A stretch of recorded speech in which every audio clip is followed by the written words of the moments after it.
ఇప్పుడున్న ఎగ్జిస్టింగ్ విజయవాడ లేకపోతే బెంగళూరు లేకపోతే ఇతర హైవేలు కాకుండా ప్యారలల్గా 11 రేడియల్ రోడ్స్ని కొత్త ప్లాన్ చేస్తున్నాం. ఎందుకంటే యాక్చువల్ కొత్త ఏరియా డెవలప్మెంట్ కోసం కొత్త ల్యాండ్స్ని అందుబాటులోకి తీసుకురావాలి, శాటిలైట్ సిటీస్ కట్టాలనే ఒక ప్రణాళికతో ఈరోజు ముందుకెళ్తున్నాము.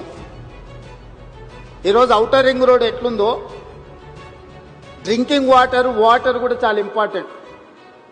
అందుకే రింగ్ బండ్ కడుతున్నాం. గోదావరి నుంచి ఒకవేళ ప్రాబ్లం వస్తే కృష్ణాను సప్లిమెంట్ చేయడానికి, కృష్ణా నుంచి ప్రాబ్లం వస్తే గోదావరి నుంచి సప్లిమెంట్ చేయడానికి just like outer ring road ఈరోజు వాటర్ పైప్ లైన్ కూడా రింగ్ బండ్ కడుతున్నాం. ఎక్కడి నుంచి ఎక్కడైనా వాటర్ కనెక్టివిటీని, డ్రింకింగ్ వాటర్ కనెక్టివిటీని, అది సింగూరు కావచ్చు, మంజరా కావచ్చు, గోదావరి కావచ్చు, లేకపోతే కృష్ణా కావచ్చు, లేకపోతే హిమాయత్ సాగర్, ఉస్మాన్ సాగర్ నుంచి వచ్చే డ్రింకింగ్ వాటర్ కావచ్చు.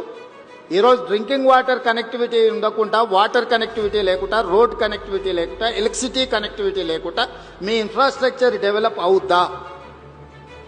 మరి ఇవి చేయాలంటే నేను 400 kV, ఇప్పుడు కొత్తగా 800 kV సబ్స్టేషన్స్ కూడా వస్తున్నాయి అల్ట్రా మోడర్న్. ఈరోజు మీకు పవర్ కనెక్షన్ ఇవ్వాలన్నా, వాటర్ కనెక్షన్ ఇవ్వాలన్నా, రోడ్ కనెక్టివిటీ డెవలప్ చేయాలా, డ్రైనేజ్ కనెక్టివిటీ డెవలప్ చేయాలి అని అంటే ఇన్ఫ్రాస్ట్రక్చర్ మీద ఫోకస్ పెట్టాలి. ఈరోజు రీజనల్ రింగ్ రోడ్తో పాటు, రీజనల్ రింగ్ రైల్తో పాటు future city to Amaravati, Amaravati to Bandar port, 8 lane express హైవేతో పాటు రైల్వే కనెక్టివిటీ చేసి బోత్ సైడ్ ఇండస్ట్రియల్ కారిడార్ని ఈరోజు ప్రపోజల్స్ గవర్నమెంట్ ఆఫ్ ఇండియాకి ఇచ్చినాం. తొందరలో అది అనుమతి రాబోతుంది.